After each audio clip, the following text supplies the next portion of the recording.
Bienvenidas y bienvenidos al podcast La Lotería de la Vida, reflexiones sobre ciudadanía y ética aplicada. Soy Juan Carlos Mantilla y estamos haciendo una serie sobre mi libro Pensar por uno mismo, salvar la democracia de los fundamentalismos políticos. Hoy vamos a hablar del velo de la ignorancia o cómo definir la sociedad justa. Es un experimento mental del filósofo político John Rawls, uno de los grandes de la filosofía política liberal estadounidense, en un libro que escribió en 1972 que se llama Teoría de la Justicia. Y ese es un experimento mental que vale la pena que analicemos en profundidad. Imaginen que a 20 personas entre nosotros nos citan a una reunión. Pero esa reunión es para definir los principios de la sociedad justa. ¿Cómo organizaríamos nosotros una sociedad justa? Nosotros 20, cualquiera, 20 personas, ciudadanos comunes y corrientes, nos citaron. Pero una vez pasamos la puerta y entramos al salón, a nosotros se nos olvida lo que somos. Nos da amnesia. Se nos olvida todo lo que somos. Cuando entramos al salón ya no sabemos si somos hombre o mujer. Ya no sabemos si somos profesor o médico o músico o si trabajamos en el servicio doméstico. No sabemos. Ya no sabemos si tenemos herencia de nuestra familia o no. Es decir, si nos quedó un patrimonio y si nosotros tenemos patrimonio o si nosotros no tenemos nada y solo vivimos de nuestro salario. Incluso no sabemos si tenemos trabajo o no tenemos trabajo. No sabemos si tenemos hijos o no tenemos hijos.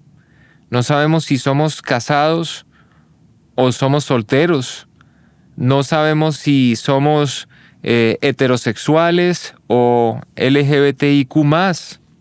No sabemos si pertenecemos a una comunidad étnica. No sabemos nada. Una vez que entramos al salón, somos personas y ya, no sabemos nada. Y bajo esas condiciones, tenemos que definir con los demás cuáles son los principios de la justicia que deberían regir una sociedad. ¿Qué es lo que pasa cuando hacemos eso y por qué John Rawls nos propone hacer eso? Porque cuando no nos desprendemos de nuestra propia identidad y participamos en un ejercicio de esa naturaleza, siempre vamos a estar obligados a pensar en nuestros propios intereses, definidos según lo que somos, porque nadie olvida lo que es. Y nadie va a participar en un ejercicio de esos en contra de sus propios intereses. O si lo hiciera sería de pronto porque tiene una conciencia muy profunda y un gran corazón y quiere privilegiar el bien común. Pero no es tan fácil encontrar eso en el mundo de los seres humanos. Entonces, en ese ejercicio mental, uno está obligado a pensar en el bien común. Porque, como no sabemos, cuando atravesemos la puerta vamos a volver a ser quien somos, después de definir los principios para regir la sociedad. Y cuando volvamos, la sociedad se va a regir por esos principios. Y nosotros nos vamos a volver a enterar de quiénes somos. Si era mujer profesora, va a volver a ser mujer profesora. Pero cuando estaba haciendo el ejercicio no puede estar adentro pensando en que va a garantizar las mejores condiciones para las mujeres profesoras únicamente, ¿sí? Va a tener que estar pensando en garantizar las mejores condiciones para cualquiera. Porque cuando salga por esa puerta va a volver a ser lo que era. Y pues lo mejor sería que hubiera definido los principios de la buena sociedad de una manera que fuera buena para todos. Normalmente lo que pasa en este tipo de ejercicios en la sociedad, que es el ejercicio del debate público y político, es que los grupos, digamos que tiran para su lado. Entonces, por ejemplo, los trabajadores del sector de la educación pues presionan en favor de los intereses de los trabajadores del sector de la educación. Por ejemplo, en Francia, el gobierno del presidente Macron ha intentado pasar una reforma pensional que, según la lógica, digamos que sirve al bien común, pero hace que se sacrifique un poco a las personas que han estado privilegiadas por el sistema de pensiones, gente como los trabajadores de las compañías de trenes o de las compañías de aviación, y las personas de las compañías de aviación saben que no es sostenible en el tiempo garantizarles a ellos una pensión más alta que la de todo el mundo, y sin embargo salen a protestar y paralizan la reforma porque es que es lo de ellos, es lo de ellos. No importa que los demás se tengan que sacrificar, ellos ya es lo de ellos. Y si ellos no supieran que son trabajadores de ese sector y que están privilegiados en el sistema de pensiones, tal vez entrarían a esa discusión buscando garantizar condiciones equitativas para todos. Es así, es parecido. Entonces, los principios de la justicia que según John Rawls resultarían de ese ejercicio del velo de la ignorancia, fíjense, el velo es el velo de la ignorancia. Es un velo que hace que yo ya no sepa nada sobre mí mismo y deba pensar en todos por igual y deba pensar en el bien común. Entonces John Rawls dice, de ahí salen dos principios aceptables por todo el mundo que tienen sentido. El principio de la libertad o de la igualdad de libertad y el principio de la diferencia o de la equidad distributiva. Y quiero intentar explicar eso. El principio de la libertad o de la igualdad de libertad es muy claro. Todo el mundo debería tener las mismas libertades. ¿Sí? De verdad, todo el mundo debería tener las mismas libertades. No debería tener más libertades una persona por tener, por ejemplo, una profesión o una cantidad de patrimonio o una procedencia geográfica o una característica étnica. No, sino todo el mundo debería tener iguales libertades. Nadie debería tener menos libertades. Todas las libertades. La libertad de conciencia, de pensar por uno mismo. La libertad de expresión. La libertad económica, de tener propiedades, de hacer inversiones y tener propiedades. La libertad de trabajar. Todo el mundo debería tener las mismas libertades. En ese, yo creo que prácticamente es muy fácil estar de acuerdo. Claro, hay personas que no están de acuerdo con eso, pero son ideologías también pues ya muy extremistas. Realmente es fácil estar de acuerdo con eso. El segundo es más complejo, también es más interesante. El principio de la diferencia o de la equidad distributiva. Entonces, ese principio dice que debería haber igualdad de oportunidades. Debería haber igualdad de oportunidades para todos. Y que cuando haya desigualdad, esa desigualdad es tolerable y aceptable solamente si es en beneficio de los menos favorecidos. Eso suena raro. Voy a explicarlo por eso con un ejemplo. Latinoamérica. En Latinoamérica ha habido en los últimos 150 años un crecimiento económico muy importante. O sea, Latinoamérica tiene una economía mucho mejor hoy en día que hace 150 años. Pero al mismo tiempo ha aumentado la desigualdad en Latinoamérica. Entonces, ha aumentado la desigualdad, pero si uno toma la proporción de la población, digamos que está en la escala inferior en términos económicos, ¿sí? Viven mejor ahora que si estuvieran en esa posición en la escala económica hace 150 años. Entonces, por ejemplo, vivir en una ciudad latinoamericana, Medellín, Bucaramanga, Bogotá, hoy en día en la pobreza es duro, pero es mejor que vivir en Medellín, Bucaramanga o Bogotá en la pobreza hace 150 años. Entonces, hubo crecimiento económico y aumentó la desigualdad, pero ha sido, en cierto sentido, en beneficio de los menos favorecidos. Di el ejemplo sin ninguna cifra, ahora va con la cifra.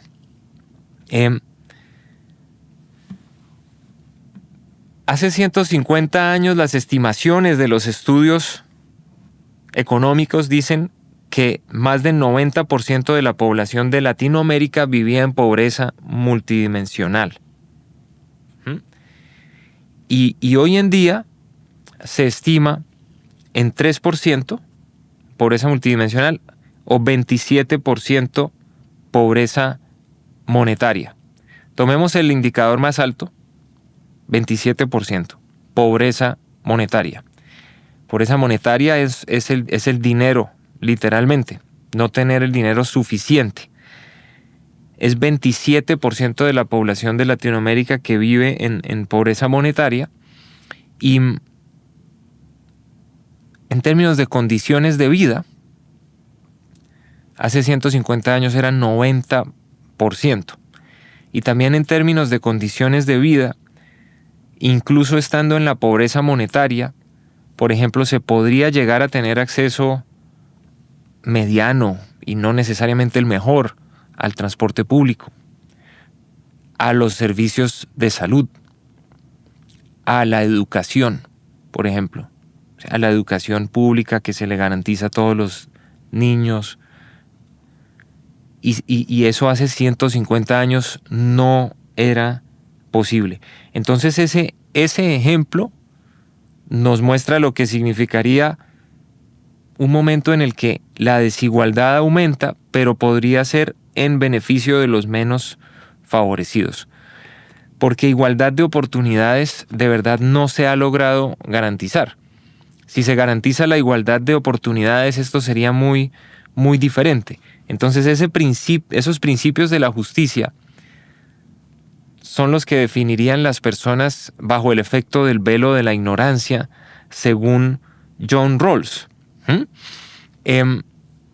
Es muy interesante analizarlo así en términos muy, muy abstractos, porque estamos obligados a pensar en el bien común. Voy a hacer una transición hacia una reflexión, digamos, ética importante sobre los efectos sociales y políticos de la desigualdad. Es una reflexión que me inspira este ejemplo del velo de la ignorancia. Primero, hay personas que en estos momentos están diciendo que las democracias, sociedades que hemos considerado durante 150 o 200 años democráticas, ya no son democracias, sino son oligarquías. En su libro La Política, que de hecho en la traducción Carlos García Gual, un especialista en filosofía griega, dice que más bien debería ser las políticas. En la política, Aristóteles dice hay 3 sistemas de gobierno: la monarquía, la aristocracia y la democracia.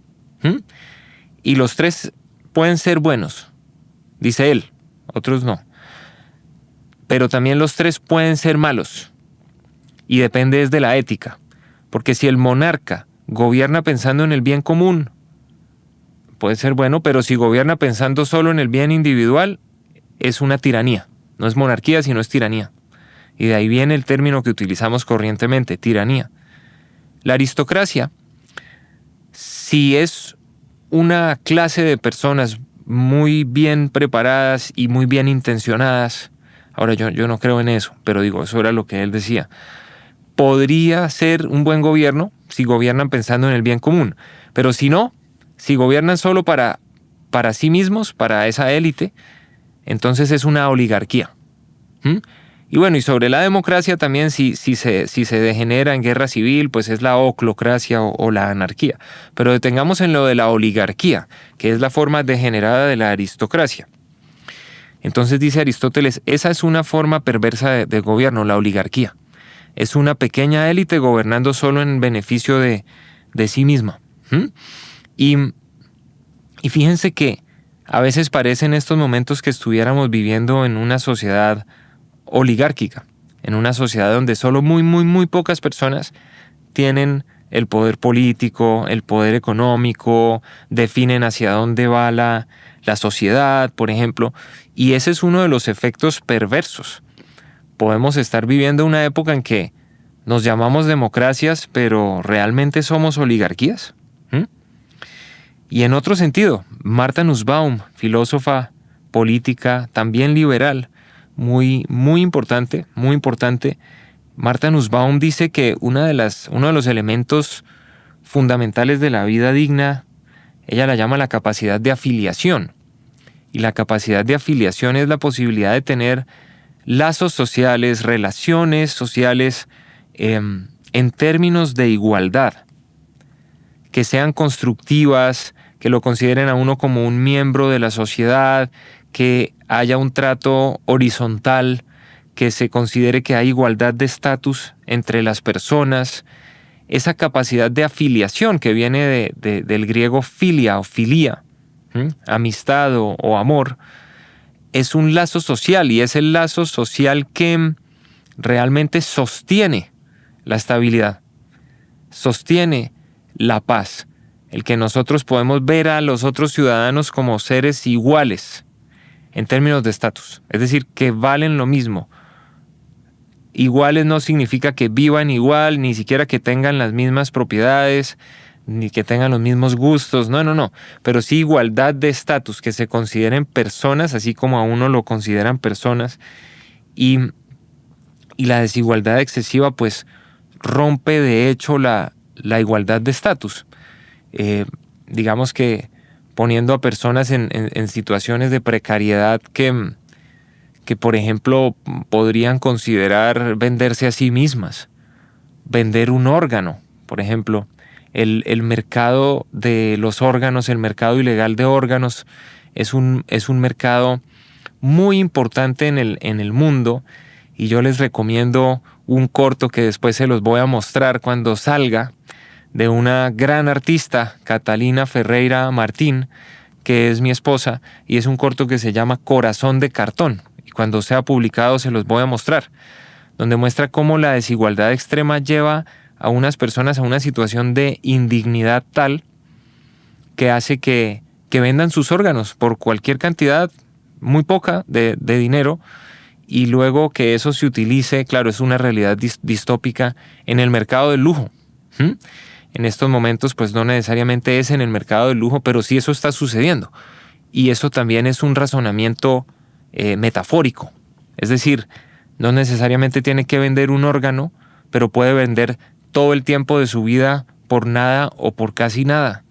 Puede vender el tiempo de pasar con su familia solo porque está trabajando en 3 trabajos y nunca más los vuelve a ver.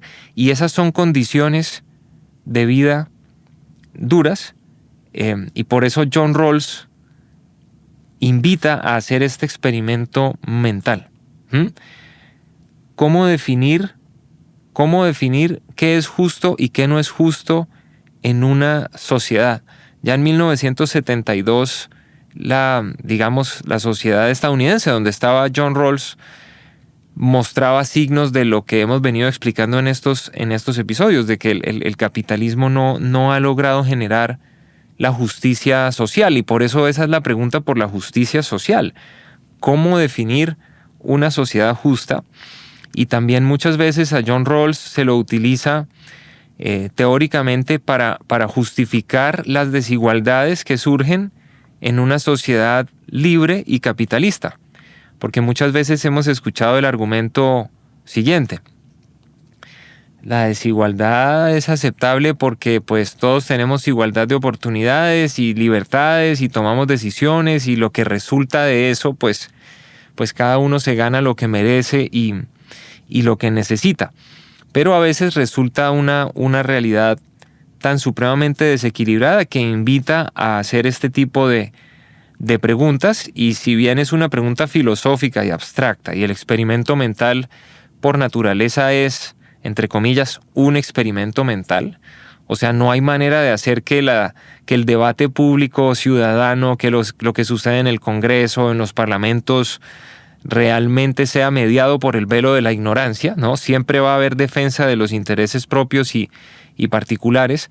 Creo que sí vale la pena que como ciudadanos nos hagamos esas preguntas e intentemos, al participar en los debates públicos, pensar un poco más en el bien común, y tal vez salirnos un poco de nuestros zapatos, porque a todos nos conviene que en el futuro la sociedad sea más justa, no solamente a los que están menos favorecidos en este momento, sino a todos nos conviene la paz, la estabilidad, las buenas relaciones con los demás, e incluso a la economía le conviene, porque parece obvio decirlo, pero un país con una gran proporción de la población en la pobreza es un país donde no puede haber consumo, es un país donde no puede haber un capitalismo floreciente.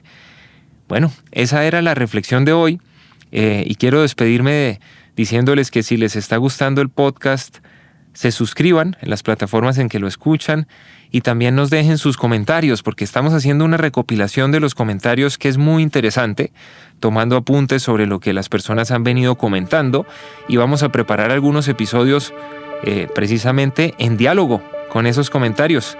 Entonces, adelante, por favor, y bienvenidos a esos comentarios. Nos vemos en la próxima. Gracias.